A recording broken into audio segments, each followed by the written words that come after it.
Welcome to the Best by the Worst. The best movies of all time, reviewed by the worst possible critics. If you don't believe us, keep listening to find out.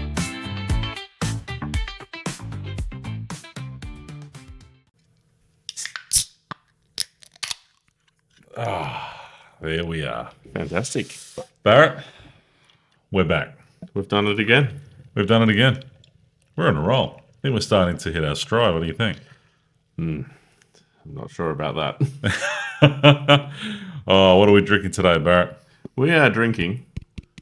One moment. Let me get it back over here. Perfect pour. Look at that. What? Is it Phantasm?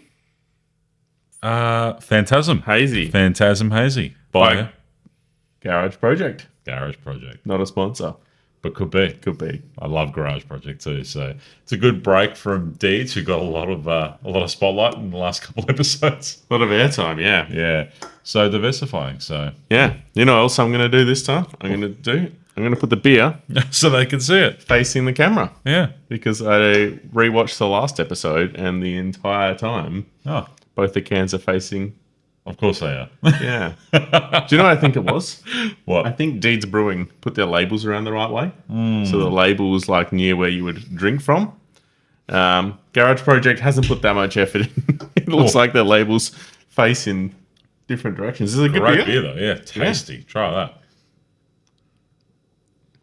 Oh, Delish. that is fantastic. Not a sponsor, Not a sponsor, but could be. but could be. Yeah, very, very real opportunity for them there. We also have another non-sponsor to talk about. What do you mean? Well, I promised one of our friends would shout out their business is not doing too good. Oh yeah, who could that be? It's our friend, Mr. Do we give him an alias? We don't want to. No, not at all. I mean, we're spruiking his We business. don't want his whole name on here. No. Well, you know, he really goes by a nickname anyway. So Yeah, so we'll call him Faz. yeah, of course. What's his business name? I can't remember. I'm pretty sure it's Industrial Solutions Australia. ISA, yeah, ISA. Industrial Solutions Australia. Yeah. So we got that wrong, Faz. We apologise. We Yeah. tried. You haven't paid us anything for this shout out. We just thought we'd put it in there for you so all 12 listeners can hear. Yeah. So he's sponsoring us, our very first sponsor, and the cost of that was 2 beers. So Which he hasn't delivered on. no, we got these ourselves, Yeah. but in good faith and to show future sponsors like Garage Project potentially Yeah. that we mean business and that we operate with trust And integrity. and integrity. Yeah. That we would spruik his business first before receiving our payment. Yeah. They're just some buzzwords. Not many podcasts would do that. Yeah. A lot of alignment there, wouldn't you say? You got to say the alignment story, Barrett. So we're at a favourite bottle shop. Again, not a sponsor. Main Liquor. Now they know where we live. I'm going to have to bleep that out. Yeah, bleep that out, boy. So, yeah, we went to Main Liquor. Mm-hmm. The guy was very confused as to why we were buying 2 of the exact same beers. Yeah, he thought we were just basically holding hands through the shop, didn't he? Yeah. And I mean, then, we generally do that anyway, but we normally get different beers. Mostly. yeah, and then he come back with, what are you guys up to? And I said, we're recording a podcast and we want to have the same beer to drink at the same time. Yeah. He said, what's your podcast about? And what did you say, Alex? Well, I said a few things. First, he was asking a lot of questions about having the same beers, and he was like, well, you can still drink different beers. And I'm saying, well, no, we want to be aligned on the show. We want alignment. And it really threw him. He goes, what the fuck are you talking about, alignment? And then I clocked a tattoo that he had on his right wrist, actually, and it was the Fifth Element symbol. So, again, we're movie buffs, and I know that movie very well because it's a fucking great movie. And the 4 symbols of the different stone tablet things that they have to go and acquire and they put on the stones to save humanity. Yeah. Yeah, you remember? You know what I'm talking Yeah, about? I do. Yeah, great. For once, I know what you're talking about. Amazing. So he had those patterns for the different elements tattooed on his wrist. And I said, speaking of movies, that's the tattoo from, well, not the tattoo, but that's the symbol from the Fifth Element. And he said, no, it's not. And then he was... then he gave us the whole backstory of his tattoo. So I'm not the first person to say, hey, those are the symbols for the fifth element. So he was quick on his response. It was, it would be if that one was twisted the other way out of the 4 symbols. I'm like, okay, so it's pretty much the fifth element symbols. Yeah. And it's like, yeah, but it actually has a different background story, and he saw the symbols in his sister's diary or something because he was sneaking there to go and read it, and he tried to relate with us on that. I just played along because I just wanted to get out of there, to be honest with you. But also, if that was in his sister's notebook, she clearly just watched The Fifth Element. Yeah, and copied it down. Exactly. That's how it ended If up I on was his him, wrist. at this point, if he gets asked about it and it's a connection that's made, mate, just embrace it. Just embrace it. Yeah. Oh, so last week, Barrett, what did we watch? No, we got to do our intro.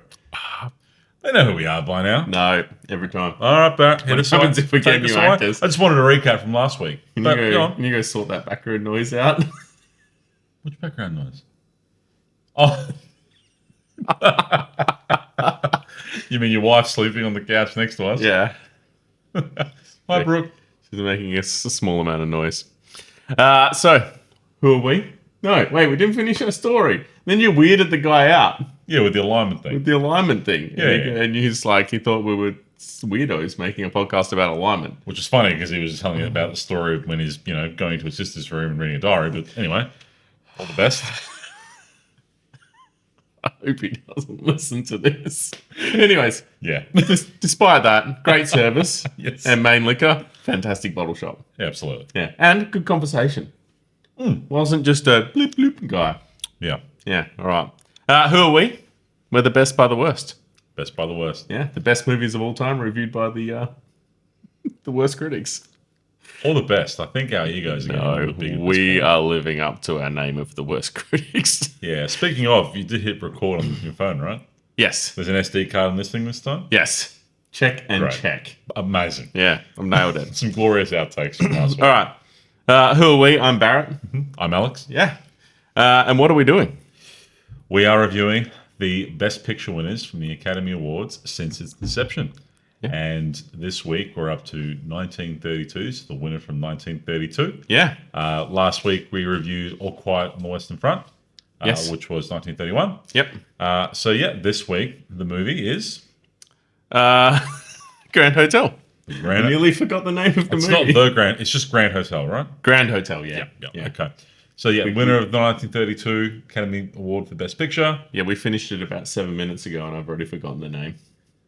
Well, it was a forgettable movie, and we'll get to that, I'm sure. Whoa, couple more things. Go. We're going to try and bring in a theme from each episode. So you might hear some outdated slang. Yes, I would say though, I don't know if you picked up on any, but I didn't pick up any slang necessarily in this. But there are some one-liners that I definitely want to add. in Yes, this. I also wrote down probably the same one. There were some classics. Yeah, and just one other quick point before that's the end of the intro. We're going to have spoilers. Yes, Yeah, lots of spoilers. You've had time to watch these movies. almost 100 years. Yeah, and we're going to spoil the shit out of it. All right? Yep. And once again, Alex has had his clicky pen taken away from him. I have been transferred to a pen that can't click. Yeah. And it's doing well. All right. I didn't hear any clicks in the last episode. I need to tear my pages out of my book so I can have them all in front of me at once. You do that. Thank you. All right. Do you want to tell us a bit about the year? Oh, 1932. yeah. So we started that last week. It's something I want to maintain. And Yeah, that's- I really enjoyed that. Yeah, the key things that happened in that year, it's some fun facts really, just to start us off with and set the scene for what it looked like to be in 1932 when this award was being given, right? So, I actually took some screenshots of this because I really wanted to talk in detail about one of them in particular. Oh, You'll love this, but I'll talk in some broad brush overarching ones. So, okay, January 1st of this year. So, Heinrich Himmler, I think that name a lot of people will recognize. Not a nice man, a very profound Nazi. So he passed a law at that time that it was called the Himmler's Wedding Laws, right? So SS men have to prove their Aryan descent in order to have children. That law got passed. Yeah. wow. There's a few like Nazi German-esque type facts that were popping up for me when I did some research. So quite clearly that, the Nazi party, I think, were growing some steam this year and we're gearing up to something that happens in the 40s, which we all know what happens now. Late 1930s. So that happened. I thought that was interesting. Also, May 21 of this year, so Amelia Earhart, she lands near Londonderry, Northern Ireland, becoming the first transatlantic solo flight by a woman. Yeah, okay. Yeah, that was an interesting one That's too. pretty cool, yeah. It was well done. Transatlantic, yeah. Yeah, and then I was doing some digging for some Australian facts, because we are, in fact, Australian. We are from Perth. Yeah. And we want to make sure that our listeners who, I know, well, granted, they're all from all over the world, but I want to make sure we stay true to our heritage and share some fun things that happen in Australia. All over the world. 99.9% of our listener base is Australian. There's one lone American out there. Exactly. We don't know who this and American they're confused. is. They think we're British. Probably. So I just want to make sure our Australian listeners know some fun facts about their past. Yeah, okay. So, unemployment. This is a cool one. Unemployment reached a record high of 32% in 1932. Yeah. Huge. You compare that to what, in our lifetimes, what we normally see is the number, and it's in single digits, right? So Yeah. 32%. I thought that's wild. Yeah. I know I mentioned the Sydney Harbour Bridge being connected in the middle on the last episode. They unconnected again because they did something wrong? Or? No, they actually officially opened it. Hey! Yeah, that was great. And my personal favourite fun fact. Oh, sorry, one other one before I get to that. So the Australian Broadcasting Commission, so ABC, is established in this year. Hey! ABC. Hey! And then my favourite one, which I had to double check was a real thing, and then I remembered hearing about it at some point, but not really knowing anything about it. And that's that the 2nd of November of this year is when the Emu War started in Australia. What? The Great Emu War. I don't know anything about this. We had an emu war? We had an Emu War, right? No. So the Great Emu War started on the 2nd of November of 1932, and also worth pointing out that on the 10th of December, the Emu War ends in failure. The emus won? The emus won. So I actually thought, because you're pretty ochre, from the farms, I thought that you would know about the Emu War, but you don't. No, I think I've heard of it mentioned before, but I don't know anything about it. Come on, get going. I need to know more about this. Okay, so the Emu War was a nuisance wildlife management military operation undertaken in Australia in the latter part of 1932 and ended obviously quite quickly. So we all know what emus are. Well, for those that don't, look it up. Like I said, we're Australian. We know what emus are. It's a big bloody bird, basically. It's an ostrich if you're American. And they're pretty dumb. And there's an Australian ostrich. Yeah. So they were considered to be a pest, so they were destroying crops in the wheat belt of Western Australia. So the unsuccessful attempts to curb the population of the emus resulted in the Royal Australian Artillery soldiers armed with Lewis guns leading the charge to kill as many emus as they could. So they declared war against the emus. Oh, man. And although many birds were killed, estimations about 1,000, the emu population persisted and continued to cause crop destruction. So after a month, they lost the war. The emus won. My mum had a pet emu. Are you sure that your mum wasn't the pet? The emus won. Oh, The Great Emu War. I know they had a pet emu for a while and someone stole it. Or was he liberated from the other emus after the war? More than likely. Your mum was operating an emu concentration camp. I'm also going to have to put a disclaimer on this. I don't know if it's legal to have a pet emu. Yeah, I don't think you can, Barrett. Yeah, no. Sushi hypothetically had a pet emu.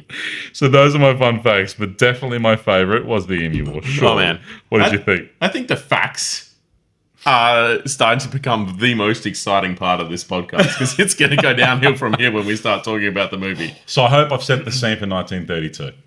You have done a fantastic job of setting the scene for 1932. MGM movie, just Grand Hotel, had a budget of $750,000. Okay, so still quite modest. Yeah, very modest. And really, the whole thing is shot in just a few scenes, right? In this hotel, they wouldn't have had great costs. Yeah, but it did make $1.2 million at box office. Pretty good. And then a further $1.2 million in outer region sales to other countries. Okay.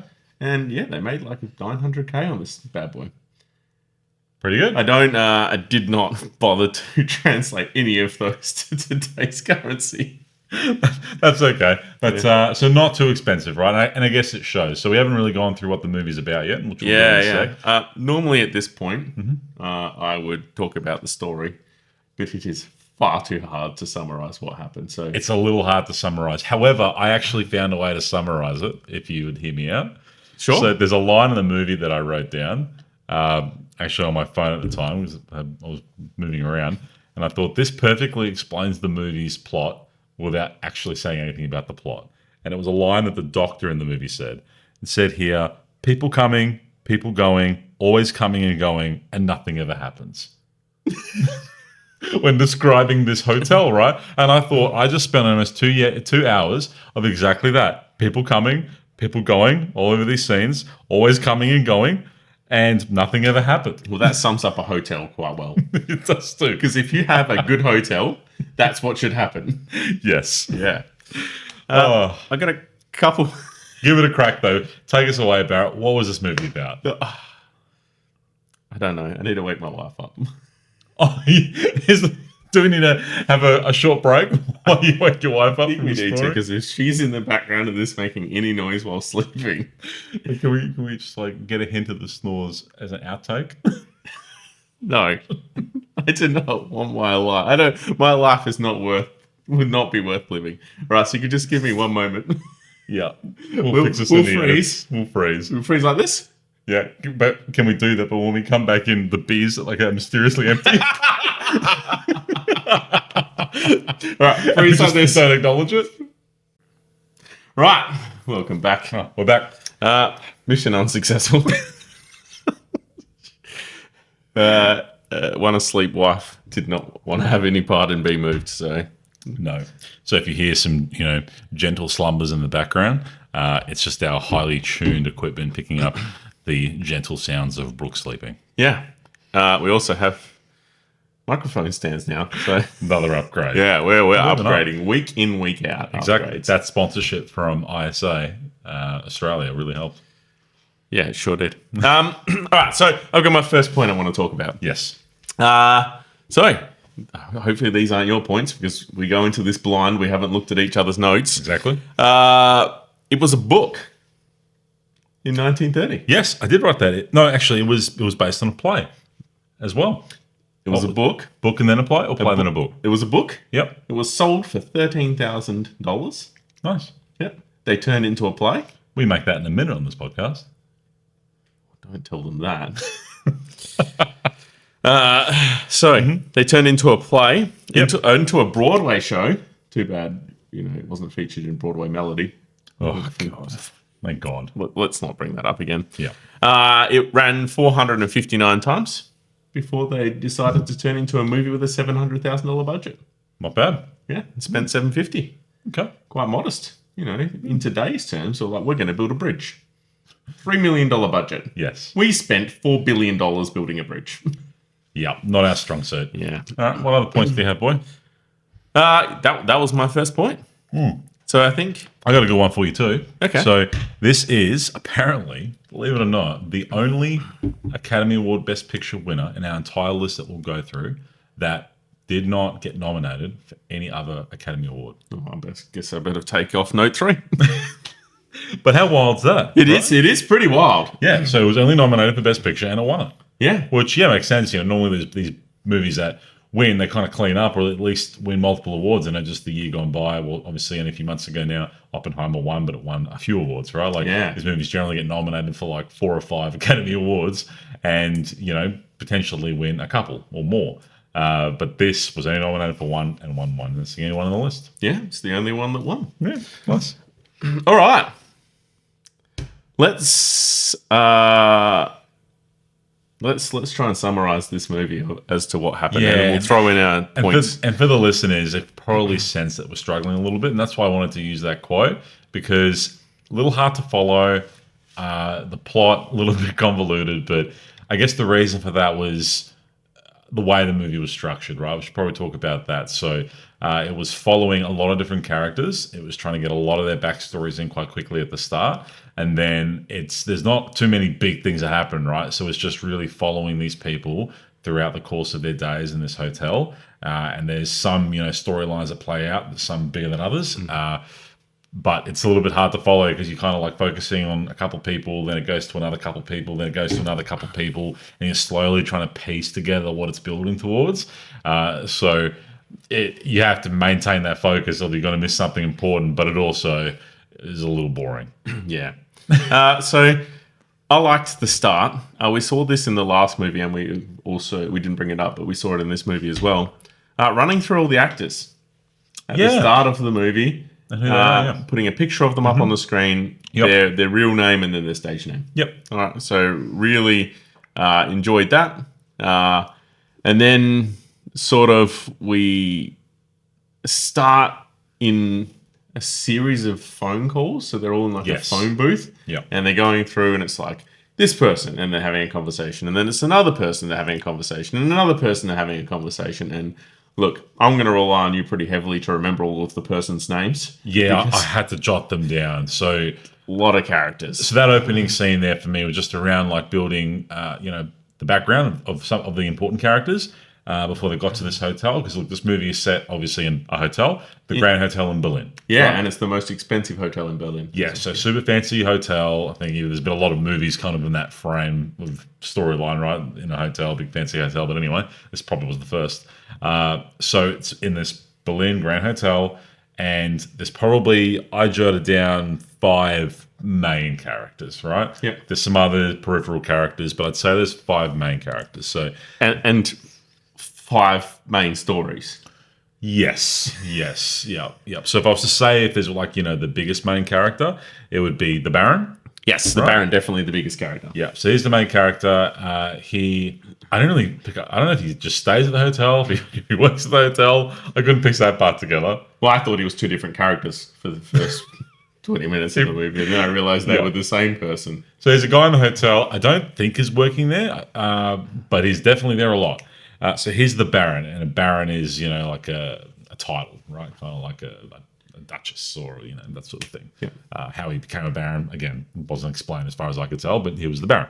Also then there's another lady, and she seems to be some sort of famous play dancer. Yes. So she's the dancer, right? Well, she had a more complicated name. She's supposed to be German, even though, not German, Russian, even though she's clearly an American actress, but... so she's got a long, complicated name, but I think to make it easy, we'll call her the dancer. One of the actresses is Swedish. Was that her? Oh, I don't know. There was a thing I read on the internet saying that they were worried about her playing a Russian character. Oh, maybe it was. With her strong Swedish accent. Oh, maybe. I thought it was all put on. But so she's the dancer, right? We'll call her the dancer. So we've got the dancer and the Baron. So, dancer and the Baron. Yep. And then we've got another lady. Her name is, I think it's Flay or Flea. Not Flea, it was Flay, I think. And what is she? She was the stenographer. I am not going to be able to say that. That's all right. Mushmouth is not going to get stenographer. Stenographer? Stenographer, yeah.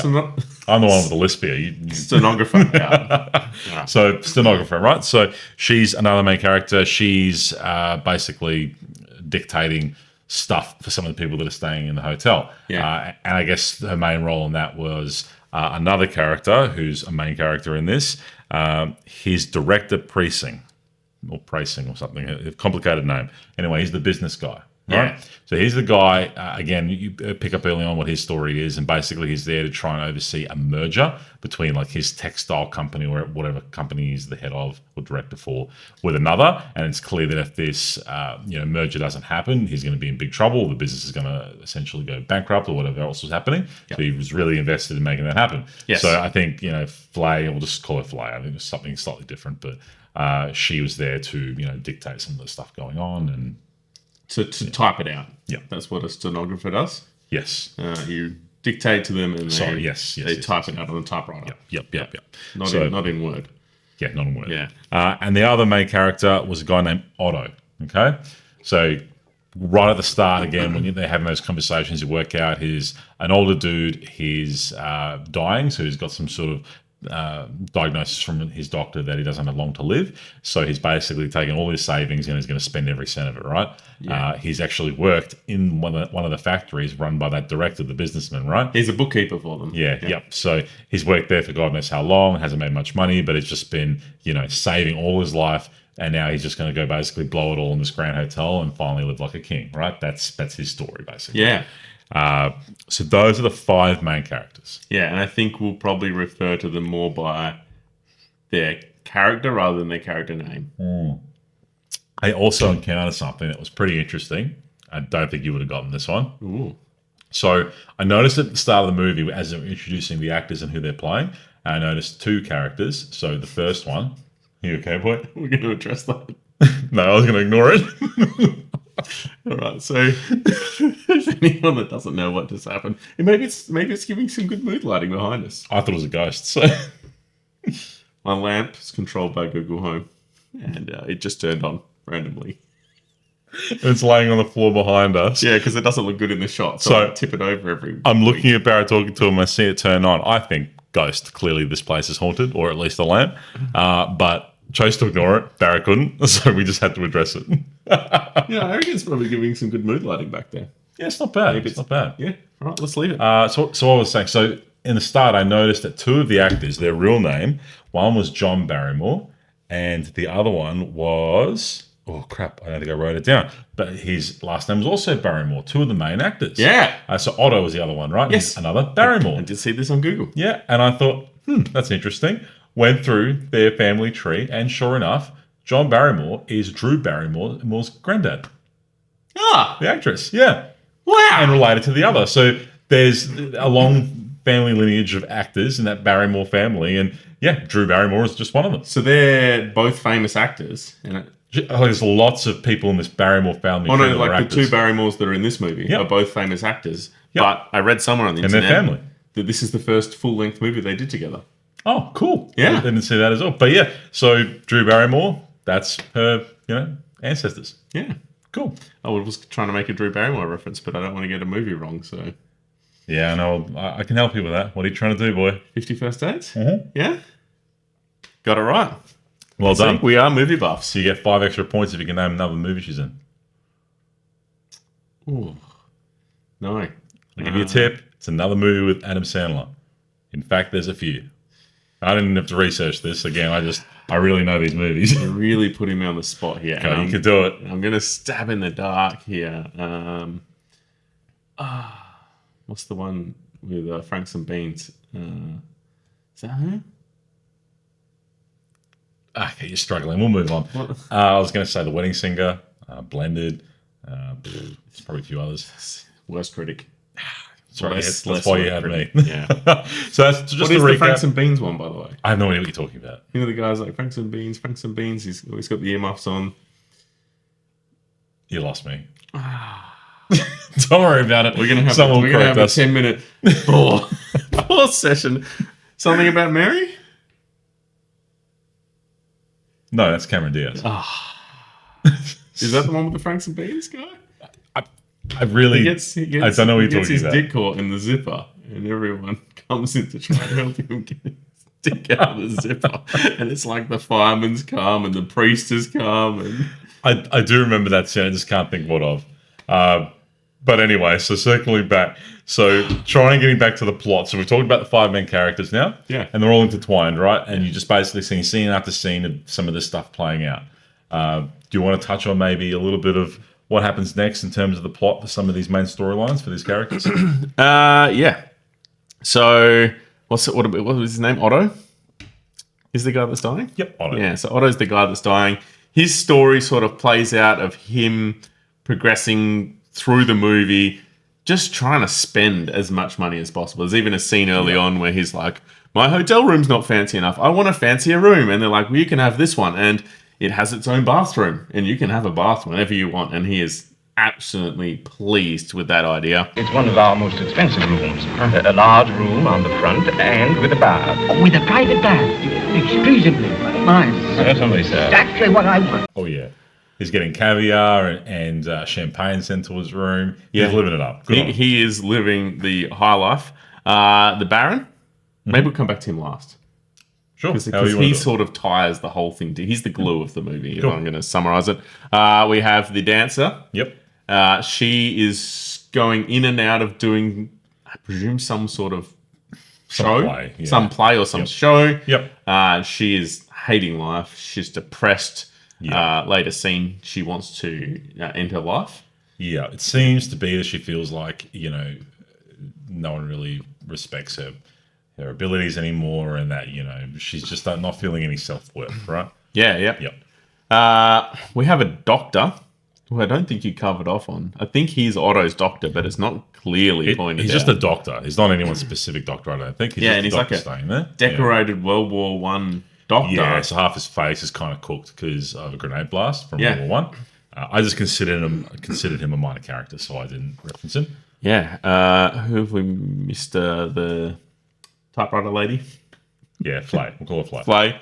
Flay. So she sort of becomes the love for several of the men in this movie. The interest of a few. The interest, yeah. This movie is also not aged well in portraying men. There was No, and I'll talk about one if you don't, but keep going. I was about to drop it. Go. Oh, so there's one scene where she comes in to do some dictating for the businessman. Yep. Right, we call him like the CEO or whatever of this company, and he just leans in real aggressively and says, "Will you take some dictation from me?" There's Okay. also the scene with the main character, Baron. No, you go on that one. Yeah, so something similar of that nature. So the Baron is talking to the stenographer, Flay, and he's hitting on her now as well. And, he's doing some flirting, this and that. And she's, playing along a little bit. And he then says to her, and I word for word because it made me laugh, would you take some dictation from me sometime, would you? Oh, did I get the characters wrong? I think so. I wasn't going to say it, but I'll say it. I think you got it mixed up. So definitely it was the Baron that leant in and said that when she was not facing him. I don't suppose you'd take some dictation from me sometime, would you? Okay. I just want to pause quickly and point something out about watching movies this old that are all in black and white. All people dressed very similar back then. So And keeping a track of which character's which at the start of this movie was incredibly difficult. at times, totally agree with you. I think it's probably worth highlighting to our listeners that Barrett is legally blind. Not legally blind. I passed an eye test. And to confuse the Baron with this businessman would be like confusing the color purple and the color green. So anyway, It really cut me deep. sorry, You're Barrett. not much of a gay old bloke, are you? Nice, smooth, great reference. So would you take some dictation from me sometime? Would you? So you threw that in there. That made me chuckle. So that's most. I guess the businessman he's talking about. His merger is trying to get through, and as the movie progresses, his merger slowly gets off-railed, derailed, and then completely gets dropped. Yes. And he is very stressed about this. There's, I guess, the last character to talk about is the Baron, and he's sort of. Did I miss any? I don't think I missed any. Nope. No. So the last character to talk about is the Baron, and he is the glue of the movie. Yeah. Because he is a Baron, which I thought was a pilot. It turns out it's a law. You don't spit your beer out, all right? The reason I thought he was a pilot is because of the Red Baron. Okay. Yeah, You're adorable. simpleton. So it turns out he's like a lord, Yep. but only really by name. He doesn't have the money to back it up. He's kind of been disowned by the family. Well, we find out he's broke, and the clearest way we found that out was early in the movie. While we're still trying to work out really where this is going, he climbs over, he sneaks into someone's room, the director, that business guy, he sneaks into his room, hops over the balcony, and then jumps to the adjacent balcony. Ooh, freeze right there. Fantastic camera shot. That's Excellent. one of my notes. Stuntman, tight. Yeah. Yeah. I don't know. This is probably a good time to pause you right now and just talk about this. all of the camera work in the movie is fantastic. It is, Yeah, it was good, wasn't it? it is infinitely better than Cinnamon or whatever we watched last week. Cimarron. Yeah, so that was just a very much you are filmed here. You know what? Oh man, we got a hiccup. We use a similar camera angle here as to Cinnamon. Yeah, we do. Yeah. It's just a fixed camera angle.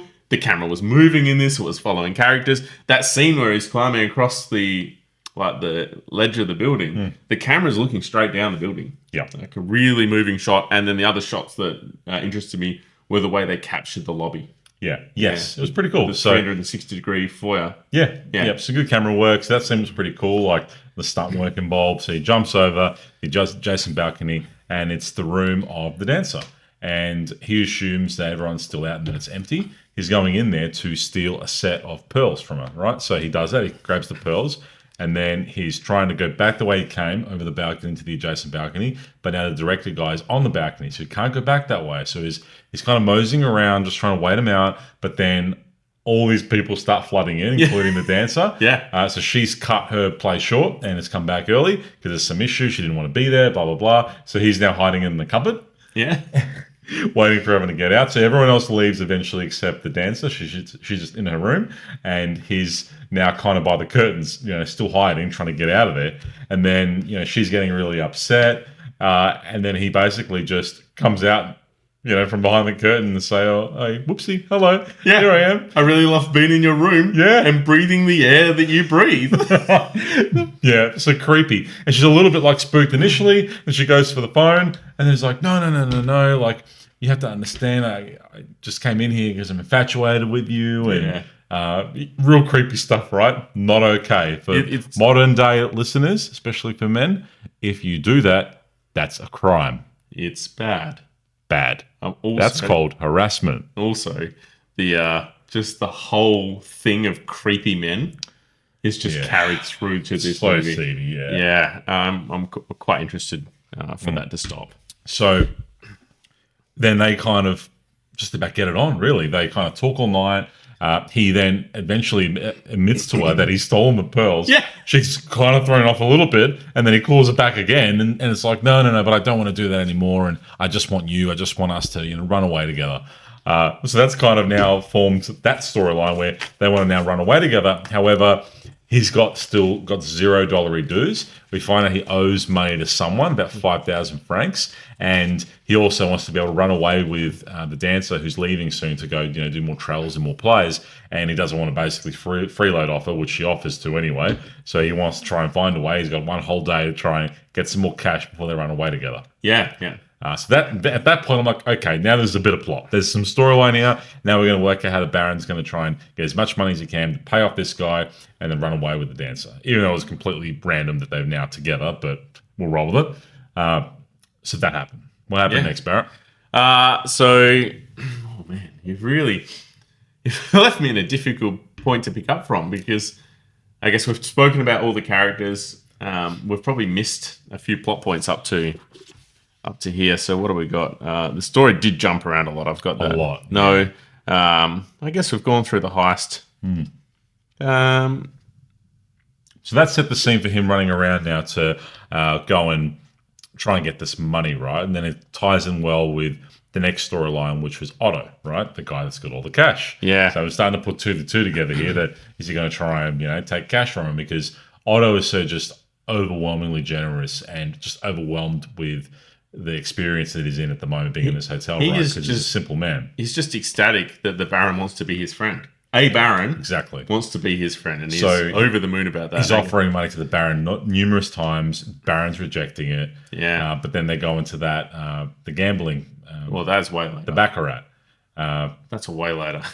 It is. But I guess All right. the storylines kind of jump around a little bit, right? So you just We can jump around, yeah. Yeah. So if you just want to target someone to extend their plot line, go for it. Oh, yeah. So I guess like the next scene that I've got written down here that happened is the Otto guy gets really, really drunk. And this scene made me laugh. Like, it was probably almost paying tribute to... But that was at the baccarat game, right? Before that, when he puts his hat in the drawer. Right. What Yes, was it Benny Hill? No, no, that's not the right. He's the guy that ran around to the fast music. Who was the silent movie actor that did a lot of comedy? Charlie Chaplin. Yeah, it was kind of a bit of a homage to that, I think, because it was kind of played in the same thing where it's kind of like walked in the room drunk and then he fell back and the door closed behind him and then he was like, just look, no bubbles, but you could quite clearly tell he was drunk. And then he tries to put his hat in the drawer and he like tries to shut the drawer gently and it doesn't close because the hat's too tall. So then he just pulls the drawer back out, punches his hat flat and then closes the drawer again and then goes and lies on the bed, tries to wrap himself up with a blanket and then rolls clean off the bed in the blanket. And I thought that was a really cool point of the movie. Yeah. Some other things that are happening after this, the cotton company deal. We should probably say that it's a cotton company, so the business owner. Yep. Or what are we calling him? CEO. Yeah, was it cotton? I thought it was like textiles, something like cotton. He called it the something cotton company. Okay, yeah. Right. So, anyways, so that business deal is going really sour. Yeah. I guess then we come to. I've got. Did the Baron try and steal something else? Well, he does, but that's again at the Baccarat game. Do you want to talk about what happens between the Baron, Otto at the poker? Well, let's talk about that next. Yeah. Oh, yeah. So Otto, I don't know. He wants to go out on the town or something, or something like that. And he's talking about how much money he has. Yep. And the Baron says, "Nah, don't go out. Why don't we?" Convinces him to have a Baccarat game in his room. Yes. So they all of a sudden we're in his room. There's a dealer there. I don't know, a house that's got all the money. Yep. And he's just winning hand after hand. And the Baron keeps trying to go in to, I don't know where he got his money from, probably from Otto. And then he keeps just going backwards. And Otto, I don't understand Baccarat, but he keeps coming up with nines. Yeah. I actually don't understand Baccarat either, but you don't need to, right? The Baron, not doing well, but Otto, doing great. He's like doubled essentially his savings. Yeah. So that happens, and then he's like, everyone's going home. Everyone's gone home. He's drunk in his room. He's not doing too well, and then the Baron tries to steal his wallet. Yeah, well, does so successfully. What do they call it? A pocketbook. A pocketbook. Yeah, tries to steal his pocketbook, puts it in his pocket, and then Otto drunkenly starts rambling around the room looking for his pocketbook. Yep.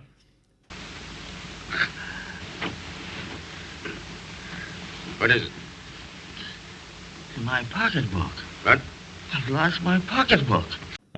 The doctor's in there and he says he's on his deathbed, but he's quite active. Yeah, he bounces back He's when he not- realizes not his a- pocketbook is missing. Yeah. Anyways, he's just going around and around, and then I guess the Baron is overcome with guilt again, much like with the Pearl incident, Yes. and pretends to find the pocketbook underneath the table or something like that. Money. Oh, I was fired. Here. Here's your pocketbook. You silly old thing. There's your money. Oh, you... And I found it for you, and Otto's over the moon. All right, and he's got his pocketbook back. I guess the next scene after that, I've just got a note written here. Cucked by room service. Who's getting it on with who? And it gets stopped by room service. Oh, this was... You're bouncing around there. No, these are in order. I'm telling you, they're not. So the room service cuck was when the Baron was hiding out in the dancer's room and then just announces himself, and then they just basically start to form a relationship in their room. They start making out and getting it on, and then she goes to the door because housekeeping are there and interrupts him. So he got blocked. Were you watching the same movie as me? Some weeks I question myself. Can we have some more beer, please? Yeah, they're getting another beer. Yeah. What do we got here? Hog culture. Yeah, Irish red ale. 100% handcrafted beer. Not a sponsor, Not a sponsor. but could be. Oh, no. Oh, no, Oh, it is Barrett. delicious. Okay. But I So- almost sent it everywhere. If it's all right for you, I'll take it from here. The next section. Well, I guess I just got 2 more points to add. The terrible pour. It was so Yeah. carbonated. The guy did say, I think it's too carbonated. Yeah, like I was expecting guy it with to the Fifth pour Element normally, tattoo. but it was not. The guy with really, the Fifth Element tattoo, that was really what he... biffed that hard. All right, let's put that one over there as I well. swear I know how to pour a beer. I just want to add 2 more points. Things that happened after this chronologically, because that's how I wrote them down. The merger, Proved there wasn't, but keep going. the merger completely fails Yes. for the cotton company. Yep. And basically at this point, there's been several different things that have happened in the movie that we've probably brushed over because there's so much going on. But basically every man is chasing the stenographer. Yes. I'm not gonna... Stenographer. Stenographer. Stenographer. Every man is chasing her at this point. Yeah. All right. Take it away. So yeah, that kind of is where most of the other people end up, and then there's a kind of final big scene that kind of ties some of this together. So Otto, he's gotten his money back. He's still having a fat time. The Baron is still trying to get as much money as he can so he can run away with the dancer. The dancer's not really involved at that point. Like, I think she's ready to go and do her plays and shows elsewhere, even though she's still down, but she's excited to leave with the Baron. The director, his merge is falling apart. He's freaking out. And then Flair, the stenographer, who's just, again in the picture. And then there's the big scene towards the end where... Let's just go over how Otto confronted his boss. Oh, yes. It's that like happens we said at before the this. start, Otto worked for a long time at the company that the director runs, and they had a big bust up at the bar. So he had gone for a little dance with Flay, and that was quite a emotional thing for him. He never danced in public before. And then this director guy, who's a real dick, he was just treating him like crap because he's just a little worker. And tells him he's going to sack him, and then Otto's basically saying, "You can't sack me. I'm dying, and I'm here to live it up. You have no control over me anymore." So he's liberated, right? So they have this big fisticuffs. He kind of gets thrown around a little bit, and they pull him away. Good on Otto. Yeah. It was standing up for what he believed in. Yeah. So then it goes to a But scene. that does play a crucial point into his feelings. It does. In the next in scene. the main scene, right, Yeah. which kind of ties most of the characters together, except the dancer. So there's a scene where the director, the businessman, and the stenographer Flay are in his room, and he's really trying hard again to sleep with her, and I couldn't tell if she's just either playing hard to get or not interested, or she is. In any case, she makes a comment about what would happen if we saw each other on the street and you were with your wife. What would you say then? Something along those lines. Yeah. And then I'm like, oh, okay, this guy's married as well. And he clearly also doesn't care. Again, sign of the times. Not good, modern day men. That's bad behavior. We'll insert that. We should make that one of the buttons. This right. So he's like, oh, look, don't worry about my wife, which was funny because he also made a comment, not then, but another part of the movie. It was one of my favorite lines where he said I think it might have been to the Baron or someone else, and said, I don't know much about women. I've been married for 28 years. Yep, mate, Yeah. you certainly don't. Yeah. So anyway, while he's trying to convince her to sleep with him, he notices a shadow in his bathroom. Yep. And so he walks in there to investigate, shuts the door, and the stenographer, Flay, she's like a bit confused. She kind of goes off scene for a minute, and then it cuts into the bathroom where the director has identified the Baron, who must have done the little balcony leapfrog again, Yeah. and caught him red-handed with his pocketbook. Yeah. So it's robbing from the director of the company this time. Yeah. So the Baron's like, oh, fuck. He's got nowhere to go, right? He tries to run out one of the doors, which is locked. And then the Baron's just confronting him like... Oh, so the director... Sorry, the director's just confronting him like, what are you doing? You've taken my pocketbook. You're going to jail. You're going to jail. The Baron's trying to find a way out. And then anyway, then the director just grabs the nearby telephone and just yocks him over the head a few times until he's dead. Me? You! You! Right! Me will do. Yeah, he's the OG Russell Crowe. Yes. So finishes off the Baron. Wasn't what he was intending to do. And anyway, he's now freaking out. And at that point, Flay, who hears some commotion, and she's also now like in a robe. So I think that she was about to get it on with the director. She comes in there and sees the Baron dead. And the director guy saying, it was an accident. He was robbing me. He was taking my pocketbook, which is true. Yeah. Anyway, she freaks out and then runs to Otto. Like, runs out the room to Otto's room, right? And says, Otto, you got to come quick. The Baron. Mr.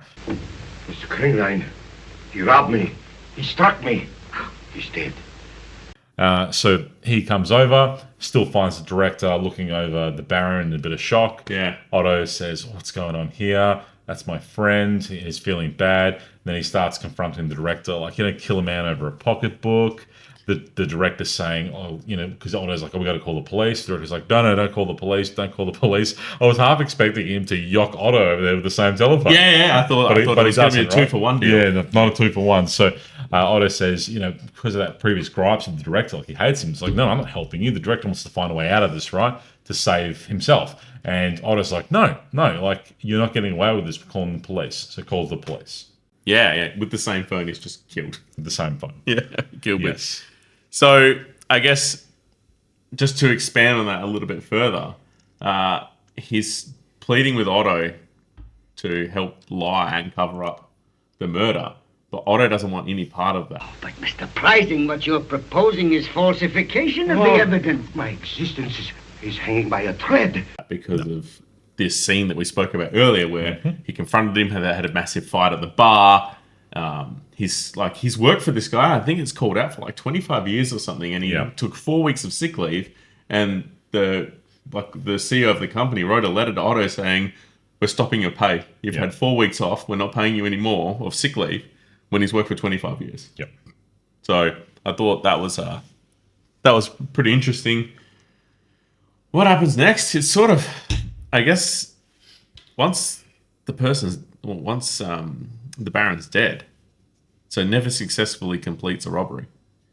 Yeah, he's a real bad thief. Yeah, he has 3 thefts in the movie, Yep. confesses to 2 of them, and then dies on the 3rd.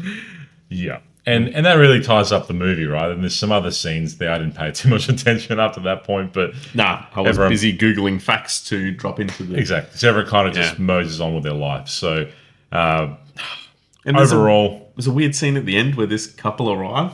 I know. Overall, the plot was a bit convoluted, confusing. It was focusing on a few characters, but I never really felt truly invested with any of them for a number of reasons. But confusing movie a little bit. I think if I watched it again now, I would enjoy it more because I would know what the characters were doing from the beginning. You understand it a bit better. Yeah, I get that. Yeah. And because it took so long to work out what was going on, you constantly keep flicking through all of these characters and you're like, well, who are you? Who are you? Is the Baron really 2 people or are they 1 person? Okay, I made that up in my head. It was actually 1 person. Definitely 1 person. Yeah. Some other, things that I picked up on, I guess fun facts as well, is I actually didn't clock it in the movie. I don't know if you did, but the dancer, so that actress, is renowned, and this movie is renowned for a line that is like a famous line, and that's the "I want to be alone" line. Yeah, I read that online as well and did not understand the reference. I didn't clock it. No, like I want to be alone. I would assume that's pretty common, but anyway, that's the movie where it happened. Yeah, great fun fact.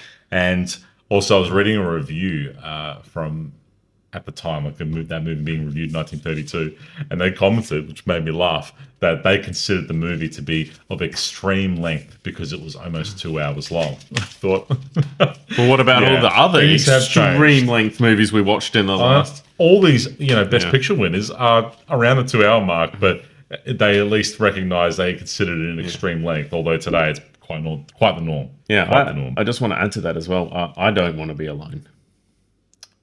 You're not? No. Well, I have something to confess to you. You're pregnant? No. What is it? I had a dream about you. This is a PG podcast, Barrett. Wow. It was detailed. Was it actually a sex dream or? No. Oh my god. We had a fight. We had In a my fight? dream, yeah. What were we fighting about? No idea. Oh, Don't remember that part. who won? Wasn't a physical fight. It was a yelling match. I see. Yeah. Don't know who won. But you stormed out and quit the podcast. Wow. Wow. And I woke up in despair. Barrett, you don't have to worry about a thing, mate. We're too tight to let anything stand between us and the podcast. Right. Even Brooke, who's snoring on the couch, if it means her or us in the podcast, she's going to lose, and we know that. Right.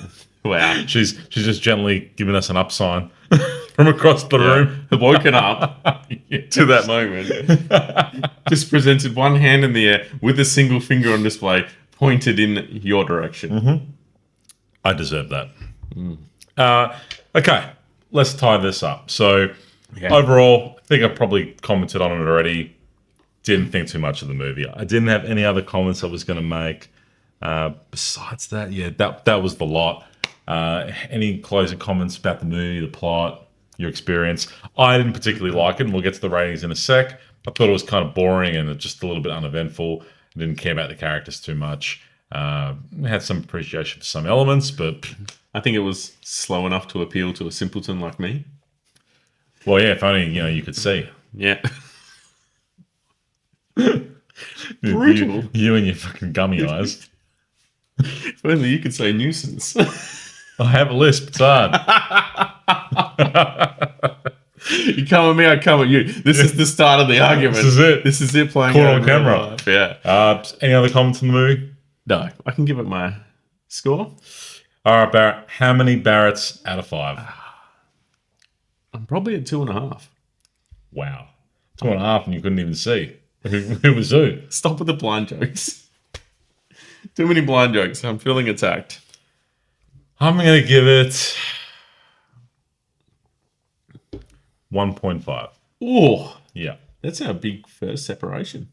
That is? I think in every other movie so far, we've been bang on. Well, okay, so humour me. So what did you like about it so much to give it 2.5? I really enjoyed the cinematography. Yeah. I enjoyed how the stories intertwined with each other. Although it was slow, like I'm a classic person for watching incredibly slow shows. Like I watched 540 odd episodes of Blue Heelers It does add up. at 45 minutes an episode. It does add up. And it's just a basic police crime series. It does make sense. I think we'll see a lot of our results start to diverge. I don't know. I just enjoyed it. Okay, fair enough. Any other comments you had on the movie? No, I think I've said everything I need to say.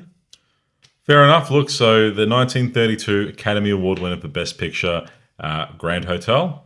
We watched it. I thought it was pretty crap. Parrot surprisingly thought it was a bit better than my crap verdict. Mediocre, but didn't blow our socks off by any means, right? So wasn't great. Definitely not as good as what we watched last week, which was All Quiet on the Western Front. I think we quite aligned on how good that movie was. That was this one, bit of a week bore. Before, mate. Yeah, We watched Cinnamon between now and then. Oh, I forgot about that. Yeah, that was a forgettable movie. That's forgettable. So, so it was okay, but yeah, certainly wouldn't watch again. Happy to watch it. We got through it, and on to the next. But yeah, and also just in regards to the Dream, Barrett, don't have a thing to worry about. We'll be here to the end of time. Perfect. To the end of time. For your listeners, you can be comforted to know that. Yeah. What's next week? I don't remember. It could happen to you? I'm not sure. We'll have to find out. You'll have to stay tuned for next week. Yeah. When we review a movie that we can't remember. Yeah. Ooh. One more thing. Yeah. Maybe. Possibly. Yeah. We're looking at having some guests on the show. Well, we talked about this earlier on, I think, in the first episode, and that's definitely going to be part So we're trying to get of our show. Potentially, we're trying to get our first guest in for the next show. So we did have someone that watched Broadway Melody with us who was planned to be our first guest appearance but couldn't make it. Flaker. Yep, Flaker. Sorry, Mikey. Wanted to spend time with his partner over us. Ridiculous. Yeah, ridiculous. Just let your relationships die like we are. Yeah. Perfect. So the next movie we'll be watching potentially with our special guest. We won't name that person just Yeah, in case they don't turn up. Just Maybe in case they're a they flake. flaker as well. And hopefully, though, in our next review, we'll have our first guest appearance and even more conversation. Yeah. All right. Fair enough. Well, thank you for listening. We're going to go finish our beers in peace. Maybe listen to how this went. I think it went pretty well. Yeah, cheers, boy. Another movie down. Yeah. Thanks, everyone. Thank you.